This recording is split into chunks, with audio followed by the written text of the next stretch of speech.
Meškininkas ir velnias. Buvo dėdas su boba, vakare jiedu išėjo gyvulių šerti. Temstant įeina boba pirkion, o čia smarvė didžiausia. Žiūri, žarijos iškrapštytos. Negali dėdas su boba, pasigėrė, galva skauda, žiūri, kas čia yra. Kitą vakarą jaunėjo ir karvių šerti. Ir vėl, kai tik sutemo, žiūri boba, pro duris kažkas lenda. Mažutis, mažuliutis, kaip kamuolys. Eina ir skrybelę neša pilna kažko, kaip tik pakelti. Priėjo prie krosnelės ir žaryjas krapšto. Tik išsitraukia iš skrybelės vieną varlę čir, kitą čir ir kepa varlės. Dėdas su boba vėl pasigėrė, guli, galvom gatavi.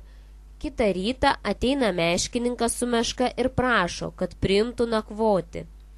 Dėdas su boba ir sako: nakvok sau, bet pas mus negerai, priprato kažkas pas mus varlės kepti.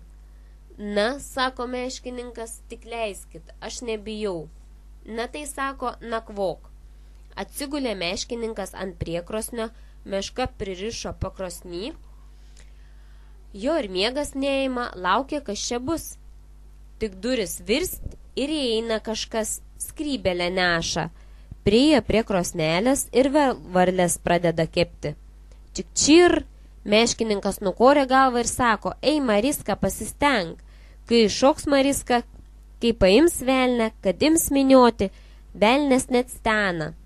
Tada meškininkas žiūrėjęs ir sako: ei, Mariska, paleisk. Mariska paleido, o tas net varlės papylės išdūmė. Praleidęs porą dienų, velnės vėl sugrįžo.